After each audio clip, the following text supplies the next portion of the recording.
South Point is also proud to provide a variety of relaxing amenities for the guests who want to be pampered. Soak up the sun and let your stress melt away in our lagoon-style paradise swimming pool. A relaxing getaway where you can bask in the desert sun and enjoy seasonal food and bar service.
We have 11 amazing restaurants featuring a wide variety for every price range and appetite.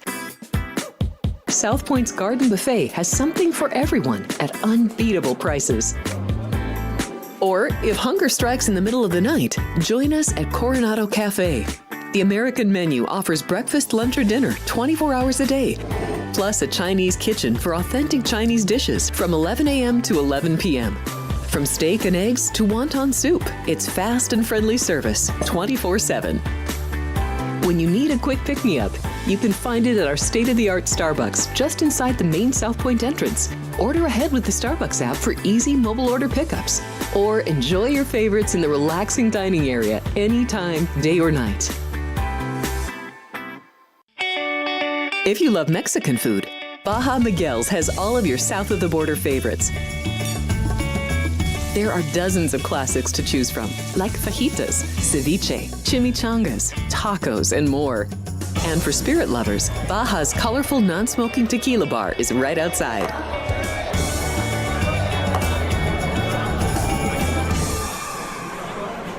Hi, I'm Kurt Angle. I represented the United States in the Olympics in 1996 and won a gold medal. Then I parlayed that into a pro wrestling career. I saw a commercial a few years ago. Tunnel to Towers Foundation made a promise. The Tunnel to Towers Foundation is paying off the mortgages for Gold Star families with young children. I thought, this is really cool. I want to be a part of it.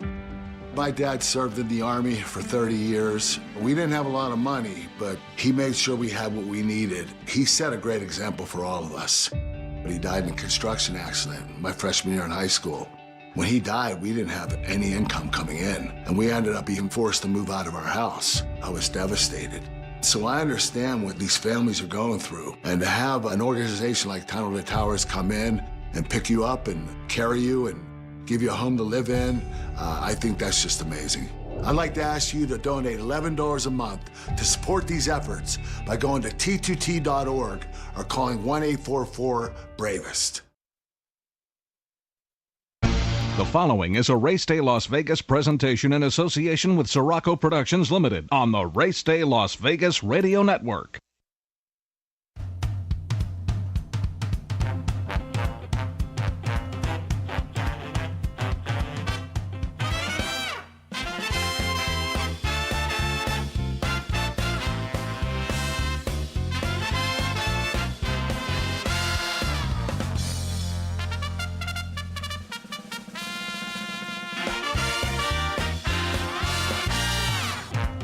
Live from the gaming capital of the world, time for Race Day Las Vegas, covering the sport of kings with a Las Vegas perspective. Now to the race desk with your host, Ralph Siraco. From the backstretch to the turf club, at the racebooks and on the internet, to all horse players around the world, a good morning.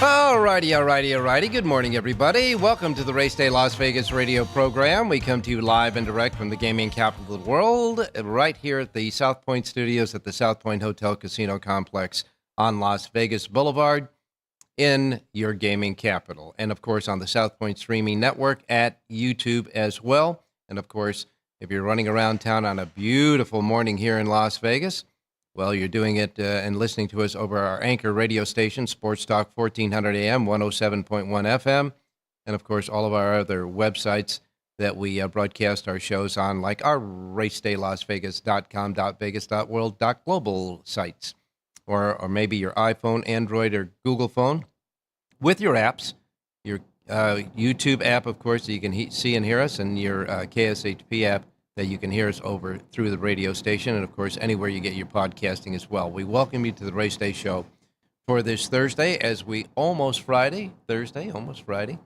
Look forward to this weekend. As you know, this is the down weekend as far as the Triple Crown is concerned. The next jewel of the Triple Crown comes up on a week from Saturday. That is, of course, the Preakness Stakes. And, of course, we already know that there will be no Triple Crown winner this year because the Kentucky Derby Sovereignty is passing on the chance to go for a Triple Crown, will not be in the Preakness Stakes. He's going to return to run in the Belmont Stakes, the third jewel of the Triple Crown, that will be held for the second year this year at Saratoga Racecourse in upstate New York and shortened to 1.25 miles rather than 1.5 miles. And as Jonathan Hardoon told us yesterday, maybe one of the reasons is if Sovereignty was to go on and win those two races, since it's only 1.25 miles at Saratoga, there'll be a little asterisk next to it saying that he didn't do it at 1.5 miles. So it would be kind of a consolation type of Triple Crown if he did do it. But in any case, he won't. He will go on to the Belmont Stakes, but the Preakness Stakes is starting to shape up as a great race as well. And, of course, during the Preakness week, as you know, there are a lot of, stakes races that will surround Pimlico on a week from tomorrow and a week from Saturday. On Black-Eyed Susan's Day, in addition to the Black-Eyed Susans, you'll have the Hilaire Dupont Distaff, the Hilltop, the Miss Preakness Stakes, the Pimlico Special, a race that has been in the past a real good race for the older horses, the handicap horses, and the Very One. All of those stakes races, 6 of them, will be on Friday, a week from tomorrow, May 16th. And then, of course, on Preakness Day, a whole bunch of stakes races at Pimlico, starting out with the Chick Lang. Then you'll have the Dinner Party Stakes. The Gallaret will be there, the Grade 3 Gallaret, the James W. Murphy, the Jim McKay Turf, the Maryland Sprint, and the Skip Patrick Stakes, and the Spendthrift Barn Sir Barton Stakes, and, of course, the main event, which will be the Preakness Stakes. That'll all happen that day as well. So there's plenty to do between now and then, that's for sure, to take a look at all those races that'll come up during those 2 days next week at Pimlico Racecourse. As a matter of fact, Pimlico will start racing on Friday. Tomorrow will be opening day at Pimlico for their short meet there. And Saturday, Monmouth Park will open. So it's really getting into the summertime weather. Now, as far as the weather is concerned here in Las Vegas, we're getting it now. We're getting into our summertime type of weather. It's 65 degrees outside right now, but we're going to get up to 80 degrees today. And by Saturday and Sunday, we're going to push into the 90s, the high 90s for Saturday and Sunday. And the foreseeable future as far as the weekend is concerned, in case you want to come up here and join us, it's going to be nice. It's going to be beautiful. The sun will be shining. So a lot of great stuff there. Hey, we want to thank Dwayne Carlucci yesterday. He gave us a winner in the 7th race at Horseshoe, Indianapolis. That winner paid $5.20, bet down from the morning line favorite, but that was a winner. So Dwayne gave us a winner yesterday on the show. Palm Desert got there at $5.20. Now, taking a look, Baeza is back at Santa Anita. He'll be preparing for the Belmont Stakes. He is also not going to the Preakness Stakes. So Baeza is back in Southern California. He'll prepare there in Southern California for the Belmont Stakes, which is about 4.5 weeks away right now. Now, as far as the Kentucky Derby runner-up, journalism. Journalism is still on the eastern part of the country. He has not gone back to California yet, and they're still making a determination. It's still on the fence whether journalism will go on to the Preakness Stakes or not. Jonathan Nardoon, as well as myself, have the really deep feeling that he'll probably pass the Preakness as well and head on out to the Belmont, but that is not official yet. We got to wait and see. He's still sitting on the fence there, and of course, a couple of horses from the Kentucky Derby will be going on to the Preakness Stakes. Coming up this weekend at Belmont at Aqueduct, there'll be 5 stakes races, 2 Grade 2s, 2 Grade 3s, and another stakes race. But among the 5 stakes races coming up on Saturday at Belmont at Aqueduct will be the Peter Pan Stakes. And the Peter Pan Stakes is the local New York prep for the Belmont Stakes. So they feel that some of the horses that didn't make the Kentucky Derby are not going to the Preakness, but want to try that Belmont Stakes at Saratoga. This is the prep for that, and that'll be on Saturday. I'll go over that field. We'll take a first look at that field with Jonathan Nardoon a little bit later on. And the Ruffian Stakes came up big. 11 are entered in the Ruffian Stakes on Saturday at Belmont Park as well. So we'll take a look at that. As far as the weather conditions around the country today, looks pretty good. 84 degrees in Miami. You've got 74 in New York. But be forewarned, they say that by the weekend, it looks like they might have some rain in New York and at Belmont at Aqueduct. We'll wait and see about that. In Chicago, 54 degrees. You have Los Angeles at 81 degrees and sunny and beautiful. But there's no racing today in Los Angeles. They will wait until tomorrow to get the racing started on the weekend again at Santa Anita. And again, here in Las Vegas, we're going to be in the 80s. We're going to get up close to 90s. We're going to be in the mid to high 80s by the time we level out today in Las Vegas with the sun shining after all of that rain that we had, on Monday and Tuesday. It finally got out of here, and it's on its way, I guess, to the East Coast. And 95 degrees in Phoenix, Arizona. As far as the clouds and the rain and all that stuff, well, it's concentrating right now on Illinois and Kentucky, and it's heading its way on to the East Coast. So it looks like it'll be pretty good racing conditions for the most of the country today as we go through our racing menu. On the show today, of course, we have Jonathan Nardoon with us, Rich Eng, John Lendo, and Jerry J. And we'll be taking a look at some of the events that will be happening this weekend with Jonathan out for Aqueduct. Taking a look at some of the meets that just closed. Tampa Bay just ended their meet there in Florida, and they had an all-source handle up 4.5%, okay? All sorts handles at Tampa Bay up 4.5%. They did a handle of $377,972,374. That's good at Tampa Bay. And the key thing about Tampa Bay was they had great weather for most of the time when the other parts of the country were either canceling or having bad weather. So that helped out a lot, especially with the simulcasting. When players were looking for a fast track to bet on, they went to Tampa Bay. The Aqueduct Spring Meet was down 2.8%. They handled $102,356,937. But you got to really look at that with kind of a different kind of a look, because they had several cancellations and they had a lot of bad weather through the spring meet at Aqueduct. So actually being down only 2.8%, especially with the short fields that they had after the scratches off of those turf races, etc., at Aqueduct when it did rain, that's not bad at all, just being down 2.8% for bad weather there at the Aqueduct Spring Meet.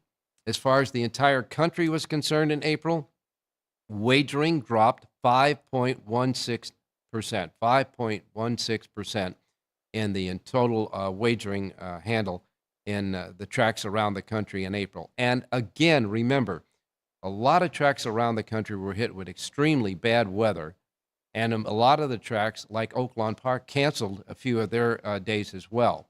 So taking a look at April, the wagering dropped, yes, a little bit over 5%, but the races declined 6.15% in as many races as they had over the month of April. So the bad weather and the cancellations really made a impact on the statistics for April around the country. And Oaklawn Park, the successful Oaklawn Park meet, as we were talking about just the other day, I was giving you some stats on the closing there. They were down 7.17% because of the bad weather and because of the cancellations that they had there. So keeping all that in mind, framing that up the way it is, racing didn't do so bad off of all of that bad weather they had across the country in April. We're looking ahead, though, to the spring now, where there'll be many more racetracks racing throughout the spring and summer, and, of course, hopefully good spring, summer weather to be playing the races around the country. All right, we're going to go to our first break. When we come back, we have Jonathan Ardoon standing by, and, of course, like I said, Rich Eng, John Lindo, and Jerry Jackowitz, and, of course, get started on the chat box. If you go to the chat box on the YouTube page that we have, just go there. If you haven't already, subscribe. Subscription is free, and then start chatting away on this morning show. We will be right back. Don't go away. South Point Casino has plenty of attractions for the whole family. Catch a movie. Our 16-screen movie theater includes 2 XD Extreme screens for the ultimate in viewing, sound, and luxury. After the show, treat the family to a variety of treats at our old-fashioned ice cream parlor, Kate's Corner.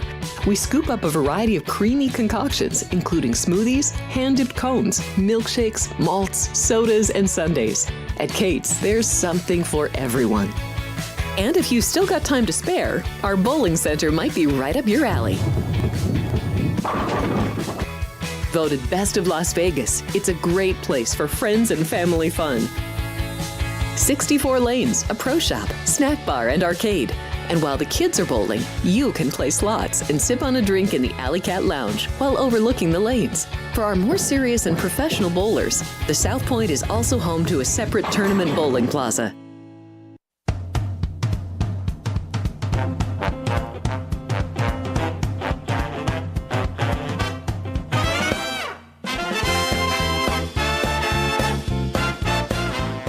Alrighty, back on Race Day Las Vegas. Now it's time to get to the racing menu today. And although we only had 4 tracks yesterday, we have more tracks today. As a matter of fact, Aqueduct back in business, as well as Gulfstream Park.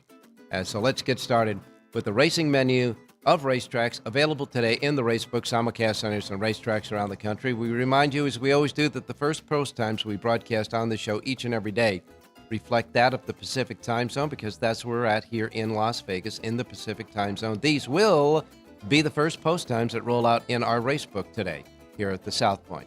So if you're not in the Pacific time zone, adjust to it. No matter where you're at, adjust to it from where you're at to the Pacific time zone. Yay, then you won't miss any chances of making a play. And I don't want you to miss anything like I miss Mom and Dad. Okay, here we go. We begin with Gulfstream Park. They've got 9 races today as they continue with their Royal Palms meeting there. 9:50 is first post time at Gulfstream Park, and Gulfstream Park has a first post time again at 9:50. Remember, they had the mandatory payoff over the weekend in their Pick 6 jackpot, so they'll be starting anew today. Belmont at Aqueduct. Now, as I said, they're bracing for some bad weather coming up over the weekend, but right now it's sunny and beautiful at Belmont Park. 72 degrees for this afternoon's racing at Belmont. So the track is fast. The outer and inner turf courses both are labeled good. Track fast, turf courses are labeled good. First post time is 10:10 a.m. today. And of the turf races, you have the 7th race on the turf and the 8th race on the turf as well. And those 2 races will be still on the turf. The 8th on the outer turf and the 7th on the inner turf. First post time at Belmont at Aqueduct today is set at 10:10 at Belmont at Aqueduct today. Then next on the menu comes Horseshoe Indianapolis. Horseshoe Indianapolis has 9 races. Their first post time is at 11:10. They got 8 thoroughbred races. The final race will be a quarter horse race. First post time at Horseshoe Indianapolis, 11:10. Then we go to Hawthorne Racecourse. Hawthorne Racecourse has the first post time today for 7 races at 12:40. Churchill Downs is back in business after that Derby. They finally cleaned out the place. Everything is set and ready to go again at Churchill. They have, however, an evening first post time at Churchill Downs. Here on the West Coast in the Pacific time zone, Churchill will start their first post time at 2 p.m. 2 p.m. is first post at Churchill Downs today, which means 5 p.m. there in Louisville, Kentucky. 8 races today at Churchill, and again, first post time is at 2 p.m. Pacific. Penn National is next. Penn National has 7 races today, and their first post time is 2:45. Evangeline Downs will kick in with an 8-race card, and their first post time at Evangeline is 3:30.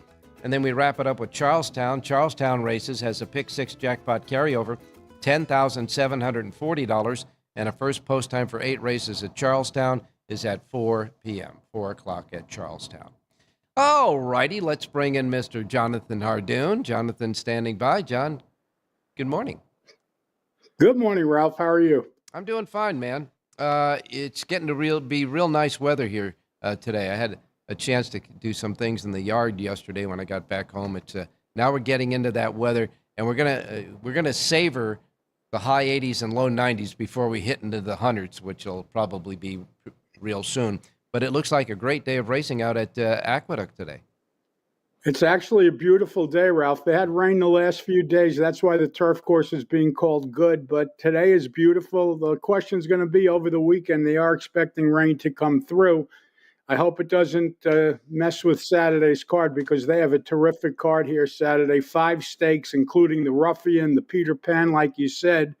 And those are full fields, so some good betting opportunities for people. Well, let's take a look at the Peter Pan, which they have already drawn for. It's at 1 1/8 miles. This is a grade 3, 200 grand up for grabs. It's on the dirt, obviously. But the key thing about it is this is the prep for the Belmont Stakes that's coming up at Saratoga. And the Peter Pan saw a full field in this. From the rail out quickly, Vasimo, Irate Ortiz Jr. for Todd Pletcher. The 2 is Happily Delusional, Paco Lopez, trainer Louis C. Linder Jr.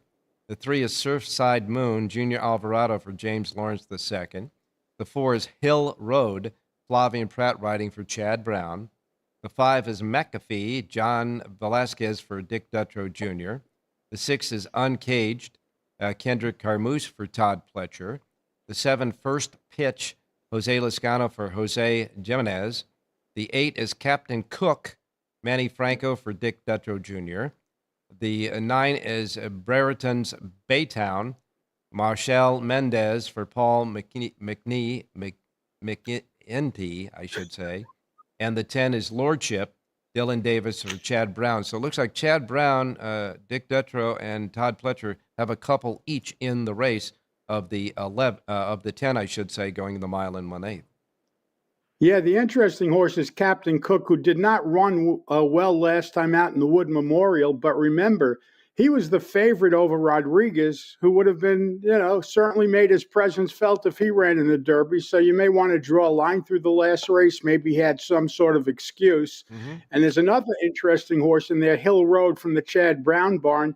He was also scratched from some stake because I think he came up with an illness or something, but he'd be making his second start since joining the Chad Brown barn.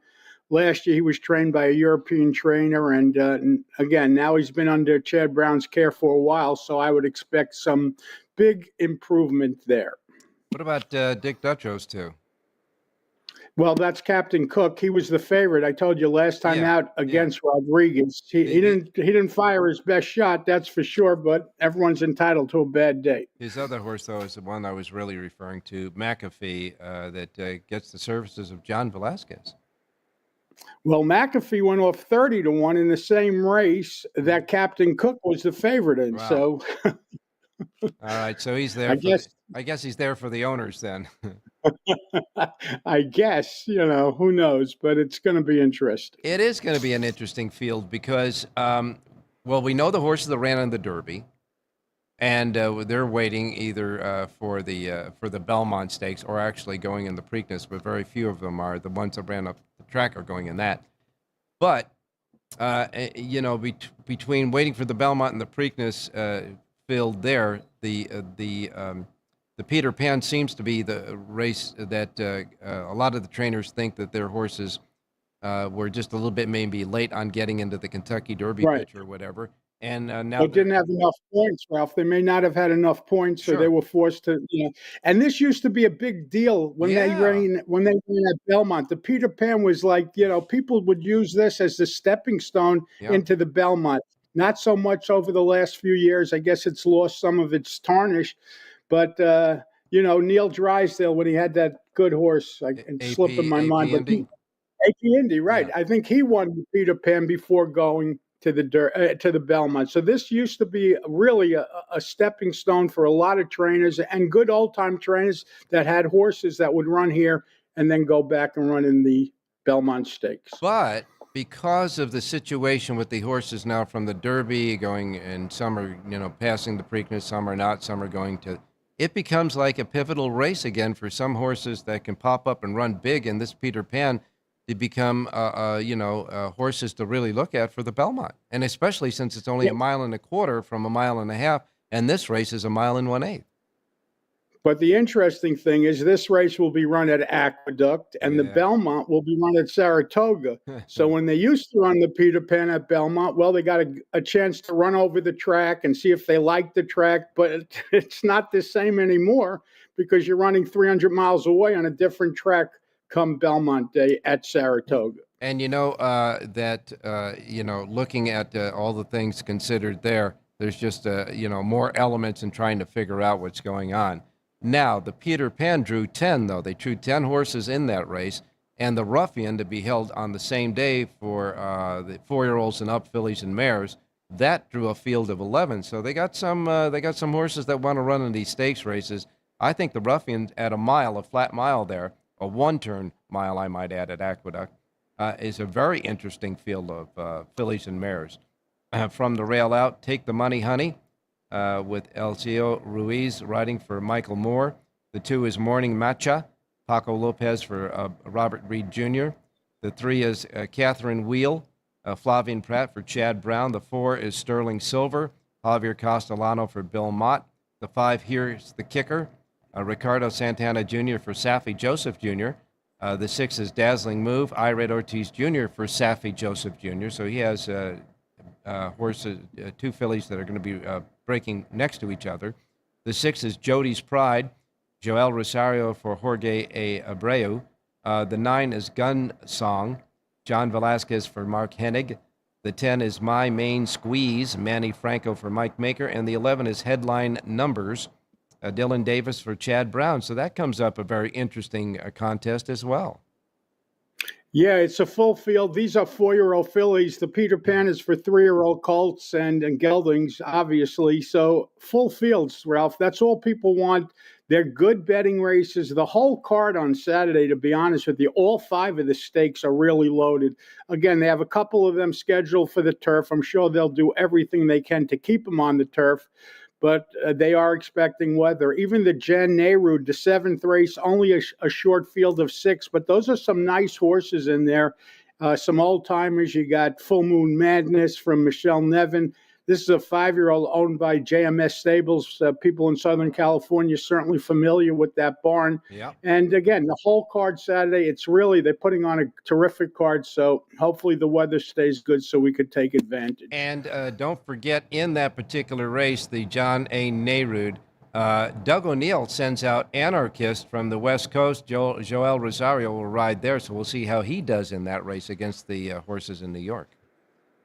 Yeah, and he's run against some really nice horses. I mean, he's run against Booth. He's run against, really good horses. Elite Power, he ran against, finished second a couple of years ago to Elite Power. But listen, this is a horse that certainly has a lot of class to him.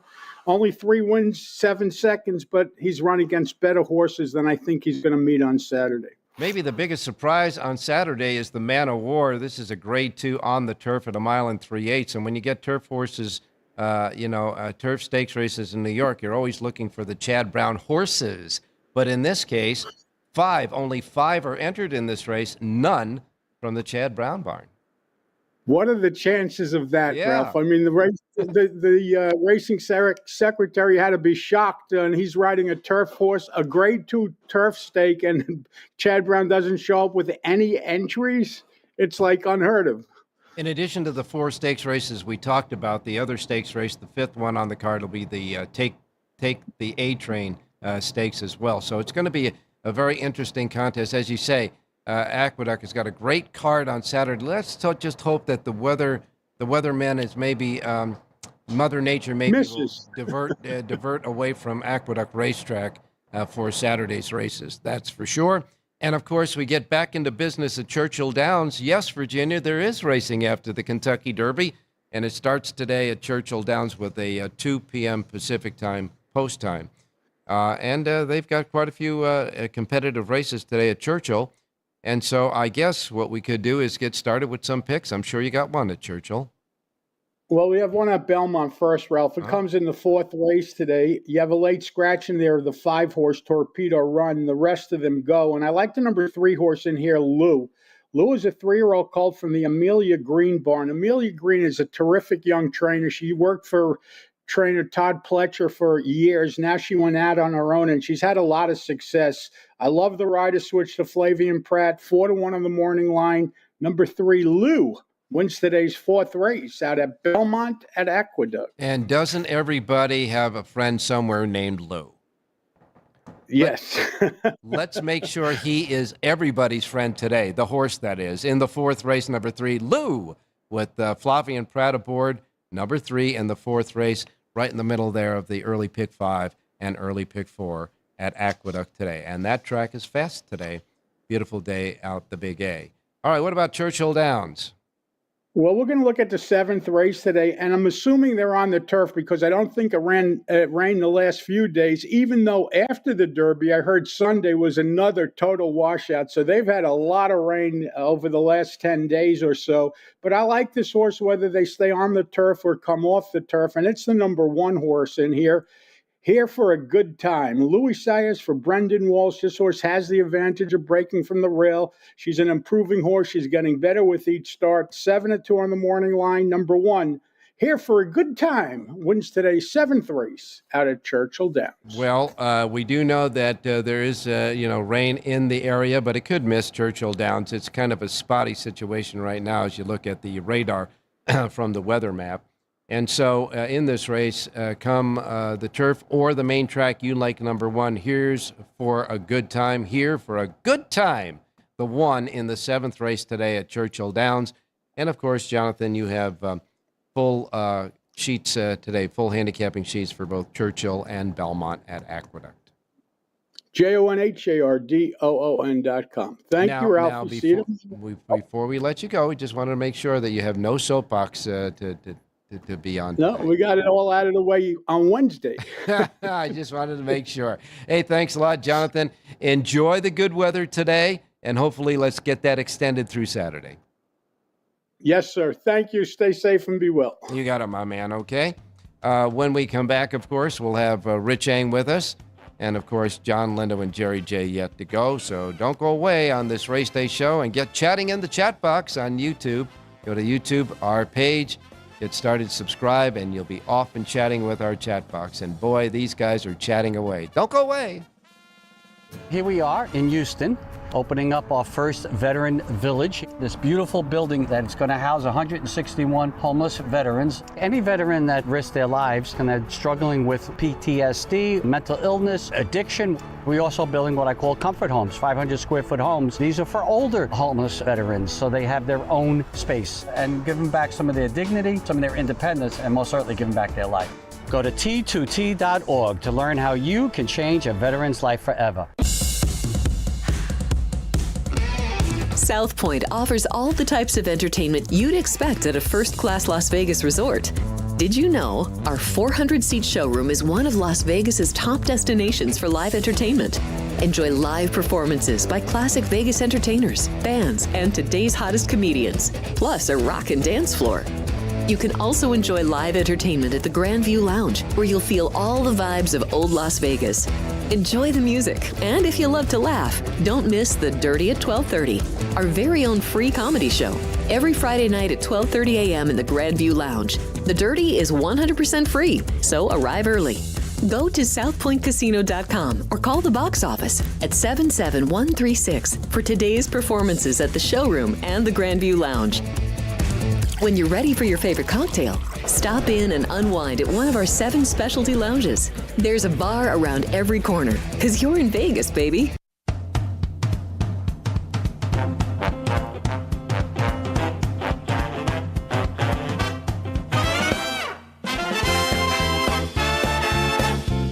All right, back on Race Day Las Vegas for this almost Thursday Race Day show. Time to go to Rich Eng standing by. Richie, good morning. Hey, good morning, Ralphie. Good morning, viewers. Good morning, listeners.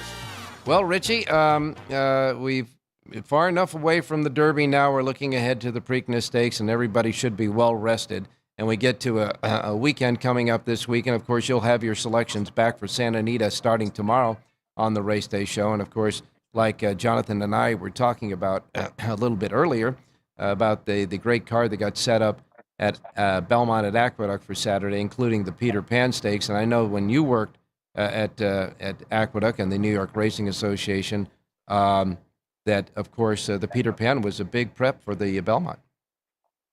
Oh, absolutely. Year after year, Ralph, it's always been a feeder for starters in the Belmont Stakes, and some big price winners have come out of the Peter Pan, and it's been a very, very effective, very effective prep.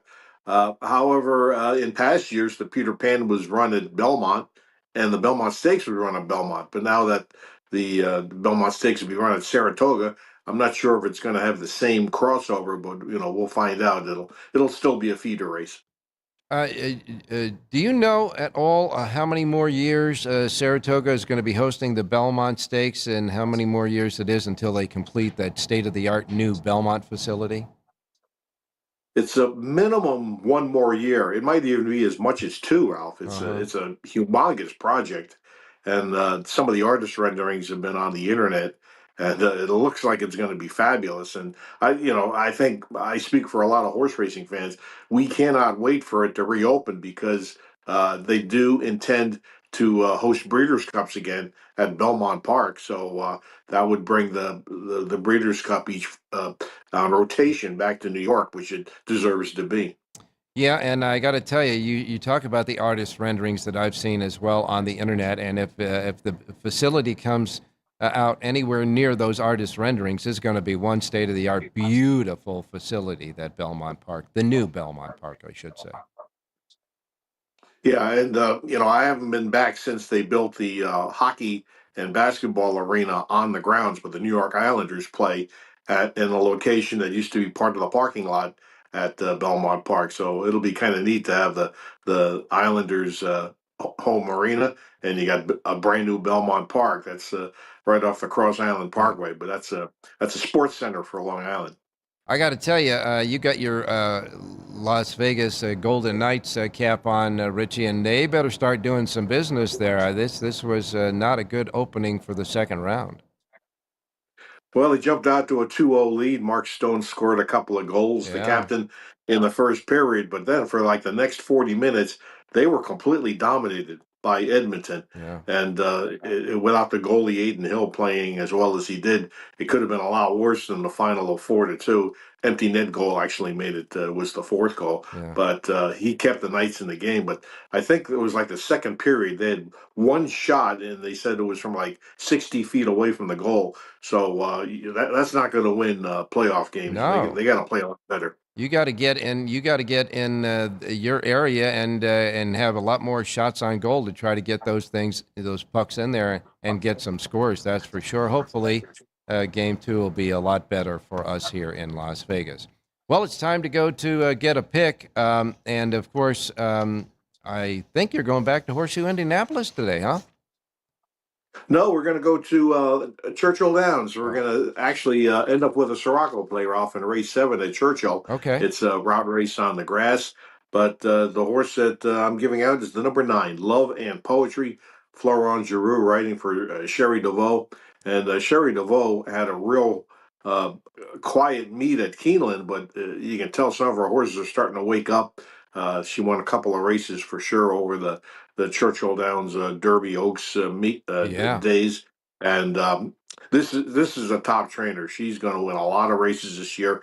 I think she's really getting things revved up. So 5-1's the square price with Giroux riding for Sherry DeVoe. 9, Love and Poetry, race 7. Now, I think the note I got, you did have an original pick at Horseshoe Indianapolis, but the horse was scratched.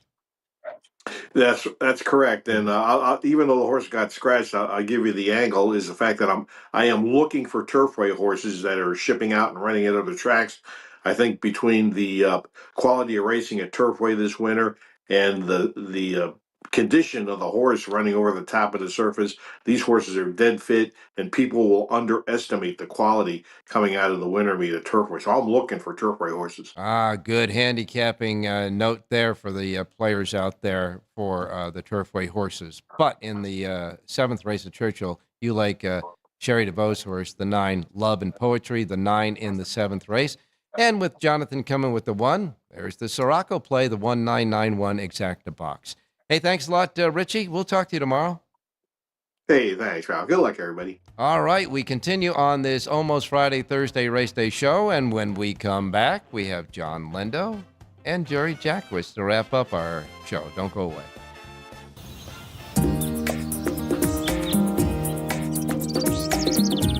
South Point is also proud to provide a variety of relaxing amenities for the guests who want to be pampered. Soak up the sun and let your stress melt away in our lagoon-style paradise swimming pool.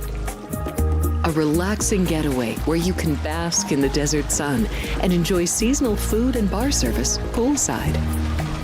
And if you really want to escape, come to Spa Costa del Sur. From couple suites to a co-ed wet area, our spa caters to business and leisure travelers who want to unwind and elevate their senses.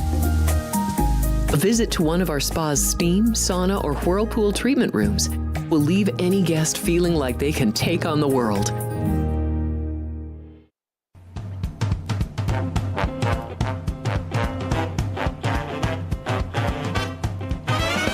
The Race Day Las Vegas Show, the only exclusive daily local media racing information source in Las Vegas.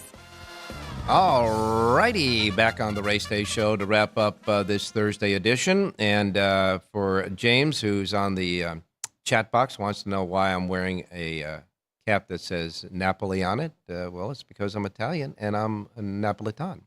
So, American from the Napolitan heritage. Okay, let's go to John Lendo, standing by in Southern California. John, good morning. Good morning, Ralph. How you doing? I'm doing fine, my man. I'm guessing that all of us have finally got our energy back now and looking ahead to this weekend in Southern California. Any word about journalism? What's the deal with him? Is he going or isn't he? He's on the fence. He's training like he's going to go. I honestly don't know. My gut feeling is probably a little bit more than 50-50 that he does not. But Michael McCarthy, he's won a Preakness before with Ron Bauer. He likes to be there. So I think if it was the trainer's call, he probably would go. But we'll see what happens here. And you got to remember the owners of journalism, Eclipse Thoroughbreds. Yeah, there's some of those guys doing as much fighting as anybody in that Florida decoupling bill over there with First Racing. Yep, that's for sure.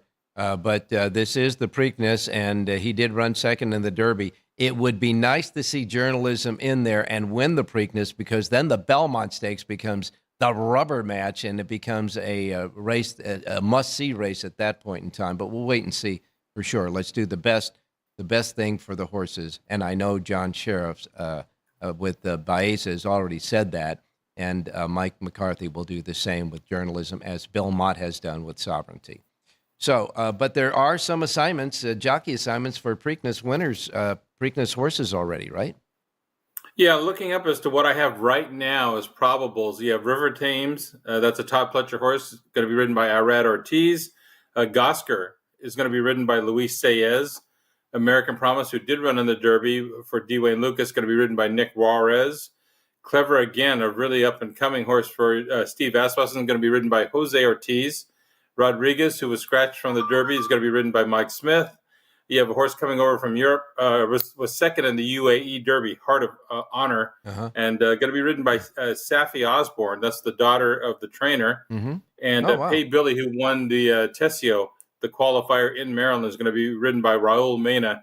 Those are the probables right now, but obviously that's a changing list. Wow, it's going to be interesting to see the trainer, his daughter, ride the horse for him in the Preakness. I'm sure that's going to be a great storyline that they'll emphasize on the NBC telecast. Well, looking at Churchill Downs, they're racing again at Churchill Downs. It's a 2 o'clock post time. It'll be a evening post time there in Louisville, but a late afternoon post time for us here in Las Vegas. And I guess we do have a jockey trainer standings after the first big week of racing, the Derby week there. And this obviously might change with some of the jockeys who did well during Derby week moving on to other racetracks. But what do we have there? Right now, leading rider after that first long week at Churchill, Jose Ortiz, he's got 11 wins. Wow. Luis Saez is second with 10. And then third place, Flavian Prat had 5, but he's now riding based in New York. So he'll fall off the leaderboard there at Churchill Downs. As far as the trainers, a lot of trainers got a little bit of action there at Churchill. Brad Cox had 4 winners opening week. Then you have Bill Mott, Chad Brown, Eddie Keneally, Cherie DeVoe, Mike Maker, John Ortiz, and Greg Foley. They each had 3 winners. And Ralph, despite all the weather they had there over that Derby weekend, favorites for the first week won at a 47% rate. And that just goes to show you, when you get those higher quality races, the cream tends to rise to the top. Yeah, those races are based on a lot of those stakes races there, 47% favorites at Churchill Downs during the big Derby week of contests there. Well, now we move on to the nuts and bolts of the Churchill Downs meeting at 2 o'clock post time. And John, you do have a Linda report for today at Churchill Downs that's available here at the South Point free of charge. It covers all the races, as suggested late pick 4, and of course all the goodie information we just talked about, all on one comprehensive sheet, and that is the Linda report for today at Churchill Downs, available here only in one place in the gaming capital. That's here at the South Point, and it is free of charge, complimentary to the race players because they love horse players here at the South Point Racebook. John, what are we doing? Let's go to race number 3 at Churchill Downs today. In the third race, number 4, Soul Loot, walked out of the gate last time at Oakland Park, but finished up pretty well. Finished third against maiden special weight horses. That was his first try against older horses, so he accomplished a lot that day.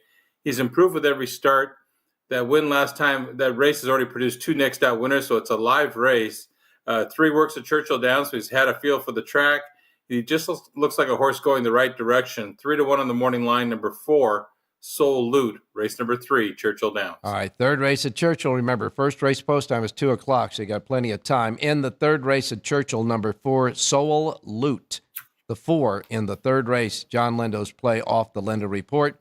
And again, a full Lindo report for today's racing at Churchill Downs, right here, available free of charge at the South Point. Before I let you go, John, we're getting ready for another weekend of racing down in Southern California. What's it look like? We'll handle Santa Anita as we always do, Friday through Sunday. And on Saturday, I will also add the late pick 5s, both at Belmont and Aqueduct, for that good stakes card there. And a really interesting sequence at Churchill Downs in that late pick 5, some tough races. So we'll do both of those pick 5s and have a little bit east to west. And, the cards at Santa Anita this week are a little bit light. They're kind of in between, waiting for the better races on Memorial Day weekend. Okay, so we're going to have light fields there at Santa Anita. But yet, the other day they had a pick 6 that paid $74,000. So I don't know how that worked out. But in any case, we'll keep on top of that racing in Southern Cal, of course, always with you at the helm there. Hey, thanks a lot, John. We'll talk to you tomorrow. You got it, Ralph. Good luck today. All right. Now we're going to go to Jerry Jackowitz standing by. Jerry, good morning. Good morning, Ralph. Now, Jerry, yesterday when I asked you about your assessment of the Kentucky Derby, You had mentioned the top couple of horses there, the Baeza and the Sovereignty, who won it, and you said you wanted to talk about journalism. We ran out of time, so we'll pick up with your thoughts of the race and journalism. Well, when I did the seminar on journalism, I explained that I had two views on him, and I wasn't sure which view was right. Mm-hmm. One view was that the previous race, the Santa Anita Derby, was very harsh on him and was a big effort by virtue of the fact that he had to overcome a lot of problems. Mm-hmm. If you looked at any set of speed figures, Ragozin speed figures, Jerry Jay's speed figures, even the Beyer speed figures, the Santa Anita Derby came up slower than his previous race, the San Felipe. Mm-hmm. So typically, when I see a horse that runs, particularly a young horse in development who runs very fast, then has a soft race where he wins, that's really a positive sign. So one side of me said, oh, this could be a very good forward-looking sign. But the other one suggested that maybe the horse had run two really hard races in a row, and it was a little bit covered up by the fact that he had to overcome trouble. When we see trouble in a race, it's very hard to quantify. Is that 2 lengths of trouble? Is that 5 lengths? It's very hard to know how much effort the horse has to make to overcome that trouble. Uh-huh. And so, my view of him in the Kentucky Derby was that he was making a winning move coming off the turn, and he went flat. He lost that extra amount of energy deep inside, that every athlete has, that when they call on that last ounce of effort to really finish strong, it wasn't there. And I thought he labored through the stretch. And so my view of the race is, to give you an honest, is that Sovereignty ran a forward race. Baeza certainly ran a forward race. And journalism ran a little backward, or what we might call paired tops, which doesn't give you the best finish that you could want. No. And I think with that in mind, it makes journalism in terms of class of horse or comparative ability to the other horses maybe a little better than these. If he's able to finish on level terms with them running super forward races and him running maybe a backward race. I projected 78.8 for him. He ran 78, so that's pretty close. I'm not going to quibble, but I didn't put a star on him. And a forward race with him, he would have run 79 or better.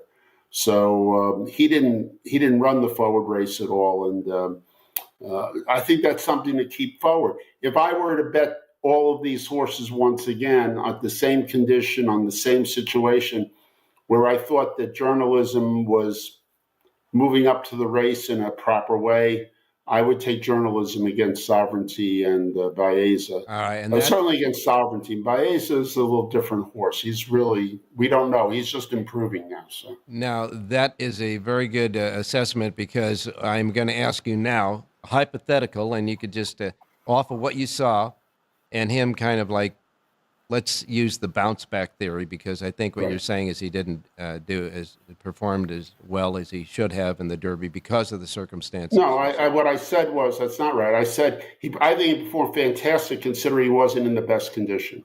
Considering the circumstances, that's what I'm talking about.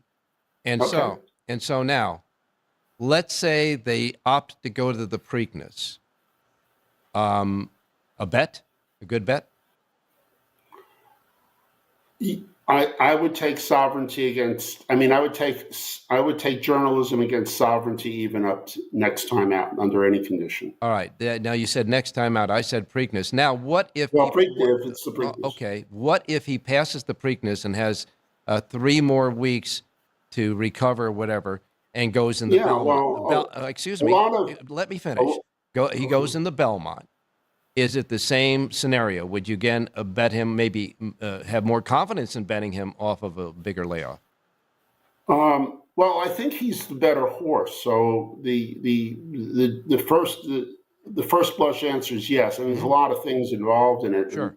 A lot of theory, handicapping form theories. But my feeling is that he's the better horse. He'll recover faster, and he'll get onto his better racing faster than the other way. That's what makes him, in my opinion, potentially a classier horse. That's what we want to find out. I mean, that's what we're really testing for. Okay. All right, time to finish up, please. Yeah, let me give you a play today. Yeah, that's what I was going to ask for. Now we're going to go to a beautiful day finally at Belmont at Aqueduct, and you have a full Jerry J's Power Pages for today's 8-race card at Belmont. And where are we going with the pick? Let's go to the 4th race, Ralph. Number 6, Narciso Dolly, really appeals to me. I think this horse hates a muddy track, was in a muddy racetrack last time out, tried hard, quit, just what you really want. This is called buried form. I think going back to a fast track will be very hard to beat. I like the 6 at 9-2 with Rosario up. Take the 6 over the 1-2-3. Small reverses 1-2-3 back over the 6. I'm all about the 6 Narciso Dali in the 4th at Aqueduct. All right, in the 4th race at Aqueduct, you like number 6 Narciso Dali, the 6 over 1-2-3 and reverse. Jonathan Hardoon came earlier with number 3 Lou in the race, so I have my second Siraco play for the day. In the 4th race today at Belmont, I have the Siraco play will be the 3-6-6-3 exacta box. You have the 6 over 1-2-3, and with your philosophy of always reversing the play, you have a good shot there as well as I do of hitting the Siraco play then. Yeah, no, I'll probably bet extra on a 6-3. Okay. 3-6. Want to remind everybody the full Jerry J's Power Pages for Belmont at Aqueduct available right now at jerryjspowerpage.com. And Jerry, you just have one more thing to say for this closing Thursday show, so say it. Have a great race day, everybody.